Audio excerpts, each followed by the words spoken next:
Sri Ram's IAS, serving the nation since 1985. अब offline हो या online, we are the lifeline. जय Hind everyone. आज हम बात करने जा रहे हैं टैक्स की। वैसे तो टैक्स कई प्रकार के होते हैं, individual tax, income tax, GST का टैक्स। उन्हीं की लाइंस में एक टैक्स होता है डिजिटल टैक्स, जो आजकल हमारी न्यूज़ में है। क्या है ये डिजिटल टैक्स?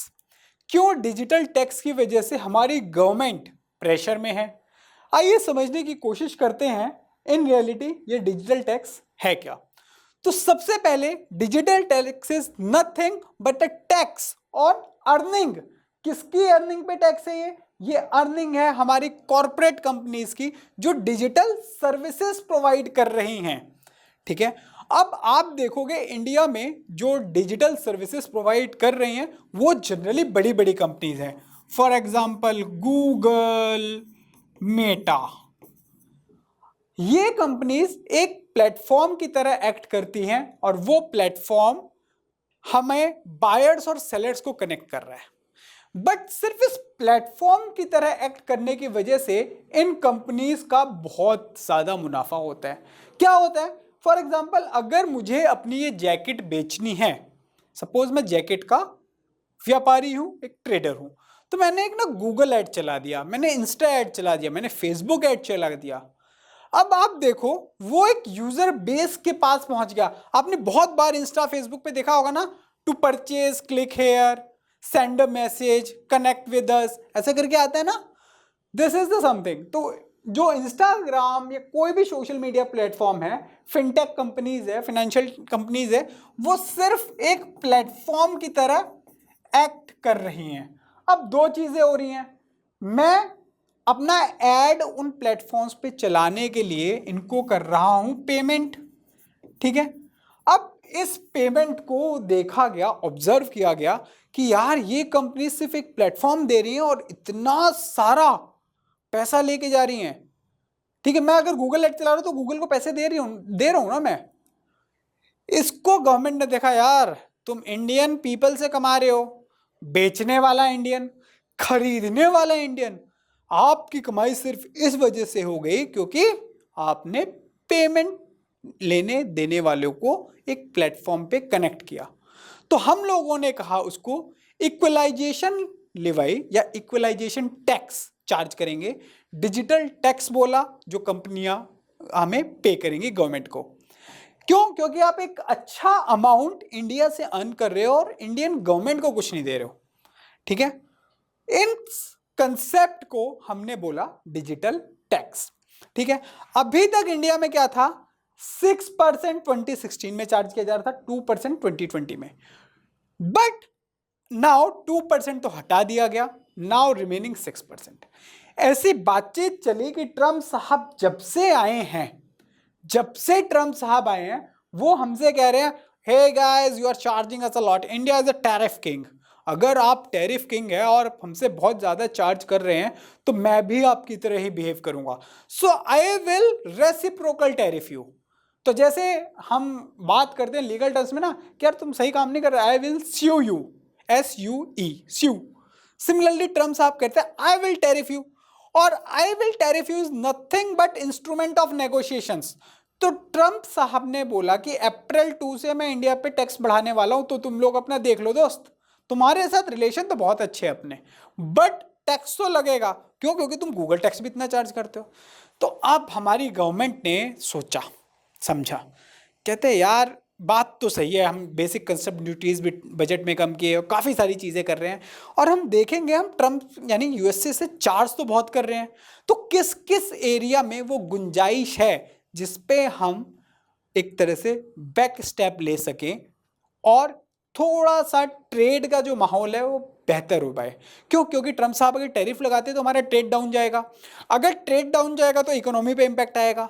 तो ऐसे कौन से एरिया हैं जहां से अगर थोड़ा रेवेन्यू फोरगोन करना पड़े तो it's completely fine to us, we will be able to win the trust of our ally, America का अलाई अपना, and we can diversify our trade. And कई बार होता है ना हम टैक्स कम करते हैं लेकिन ट्रेड इस लेवल पे बढ़ जाता है कि बेटर हो जाते हैं हमारे relations. So this is what we are aspiring for, और इसी के तहत वी आर सेइंग कि ठीक है, जो यूएस कंपनीज को सबसे ज्यादा दुख देता है डिजिटल टैक्स, चलो हम इसको कम कर देते हैं। ठीक है, अब ट्रम्प साहब के एंग्री होने की वजह क्या क्या थी? क्योंकि यूएस कंपनीज बहुत ज्यादा हिट कर रही हैं। सेकंड, इंडिया अनफेयरली टारगेट कर रहा है, ऐसा उनका मानना था। और जो वहां की ट्रेड रिप्रेजेंटेटिव बॉडी है उसने भी बोला कि भैया अगर आपने नहीं माना मेरी बात तो हम भी आपके ऊपर रिटेलिएटरी मेजर्स लेंगे। तो यार देखो, किसी भी दो अच्छे देशों के बीच में, जो दोस्त देश हो, फ्रेंडली स्टेट हो, उसमें इरिटेंट्स नहीं होने चाहिए। तो ट्रम्प साहब का इंस्ट्रूमेंट ऑफ नेगोशिएशन काम कर गया और वो एक्ट किया हमारे ऊपर एज अ प्रेशर। प्रेशर किस चीज का? अब हमारे मोदी जी को यह पता है कि ट्रम्प साहब ये पॉलिटिकल प्लैंक पे आए हैं। क्या पॉलिटिकल प्लैंक है उनका? कि यार हम तो अमेरिका को मेक ग्रेट अगेन करेंगे, मेक अमेरिका ग्रेट अगेन। तो हम मैन्युफैक्चरिंग सप्लाई वगैरह सब अमेरिका पे लेके आएंगे, बट ठीक है, ये हम तब करेंगे जब लोग हमारा साथ नहीं देगा। तो हम ये चाहते हैं कि we all should come on the same page. तो अब प्रेशर आया हमारा अमेरिका की साइड से कि जो रेवेन्यू नीड्स हैं वो डिप्लोमेटिक टाइज को कैसे बैलेंस करें। तो हमने कहा थोड़ा सा रेवेन्यू वाली साइड से हमें डाउन जाना पड़ेगा, लेकिन कोई बात नहीं, चलते हैं यार, कोई बात नहीं। सेकंड जो स्टेटमेंट आया, it's is fear of trade war. Trade war का फियर कि यार हम ट्रम्प पे, अगर हम ट्रम्प की बात नहीं मानेंगे, वो टैरिफ करेंगे तो हम टैरिफ करेंगे, तो ये टैरिफ वाले वॉर चलती रहेगी तो प्रॉब्लम क्रिएट हो जाएगी। क्लियर? तो ट्रेड वॉर का भी इशू हो सकता है। देन ये ग्लोबल टैक्स डिबेट है, it's not only about the USA. देखो कई सारी ईयू की कंपनीज है, ओईसीडी इकोनॉमीज हैं, जहां पे वो बोल रहे हैं कि यार let's go for the two pillar solution, कि बार बार टैक्सेशन ना देना पड़े लोगों को, हम बार बार डिजिटल टैक्स ना दिलवाएं एक कंपनी को, एक ही जगह टैक्स करने दो ना। क्यों? क्योंकि अगर गूगल ने अर्निंग की, सपोज गूगल ने कुछ अर्निंग की, तो वो क्या आपको लगता है यूएस से टैक्स नहीं मांगेगा? यूएस से तो कहेगा यार तुम अमेरिका, सुनो, अमेरिकन कंपनी हो गए, इंडिया में टैक्स दे के आ रहे हो, ठीक है, और इंडिया में अर्न करके आ रहे हो। वो इंडिया में तुम अर्न क्यों कर पा रहे हो? क्योंकि इंडिया और यूएसए के रिलेशंस अच्छे हैं। ठीक है, तो हमारी डिप्लोमेटिक एनर्जी लग रही है तुम्हारे मैक्सिमाइज करने के लिए तुम्हारे लिए मार्केट, तो क्यों ना तुम मुझे भी टैक्स दो। तो अब प्रेशर तो है इन सब चीजों को लेके। अगर हम ये इशू सॉर्ट आउट करते हैं तो ये सिर्फ यूएसए और इंडिया को बोनोहोमी में नहीं लेके आएगा, बट रादर देन इंडिया की जो डिजिटल इकोनॉमी जो आने वाले टाइम में बढ़ती ही जा रही है, और जब कोई चीज एक्सपेंड करती है तो उसको प्रोटेक्शन की कम जरूरत होती है।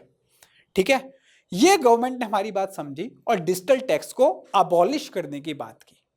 ठीक है, डिजिटल टैक्स अबॉलिश करने की बात की।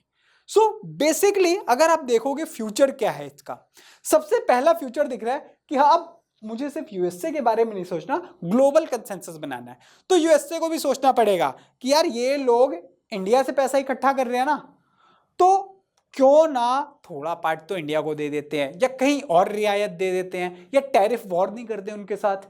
ठीक है, अगर आप देखोगे, क्या पता अगर इस सेक्टर पे 6% हमने रेवेन्यू फॉरगोन कर लिया कि ठीक है गूगल टैक्स हम नहीं लेंगे आपसे, क्या पता जो हमने एग्रीकल्चर वाली साइड पे लगा रखा है अमेरिका भी कहे नहीं ठीक है यार, उनका डोमेस्टिक प्रोटेक्शन ज्यादा इशू कर सकता है। तो वही है ना, कान यहां से नहीं पकड़ा तो कान यहां से पकड़ लेना है। तो this is what diplomacy is. तो ये फिनेंशियल डिप्लोमेसी का एक बहुत सही एग्जांपल सेट कर सकता है इंडिया। ये हमें वर्ल्ड इकोनॉमी में, वर्ल्ड डिजिटल इकोनॉमी में इंटीग्रेट करने की बात कर रही है। सेकंड सॉल्यूशन, इंडिया कह रहा है कि भाई मुझे भी फेयर शेयर चाहिए ग्लोबल इकोनॉमी में। अब मुझे ये पता डिजिटल इकोनॉमी बढ़ती जा रही है, पहली चीज। सेकंड चीज, अगर डिजिटल रिवॉल्यूशन कहीं हो रहा है तो वो इंडिया है। चाहे तो आप देखो यूपीआई, ठीक है, यूपीआई हमने बनाया, अब कैसे वो हम फ्रांस, नेपाल, सिंगापुर भेजने की बात कर रहे हैं। तो कल को ऐसा भी तो हो सकता है कि हमारी यूपीआई कंपनीज बोले देखो यार इतना ट्रांजैक्शन हो गया है, इस ट्रांजैक्शन पे 1% ले लेते हैं। अब ट्रांजैक्शन का प्लेटफॉर्म तो हमने भी क्रिएट किया है। इन रियलिटी इंडिया एक विजन के साथ आगे बढ़ रहा है। ठीक है, इंडिया एक विजन के साथ आगे बढ़ रहा है जहां पे वो अच्छा करने की कोशिश कर रहा है।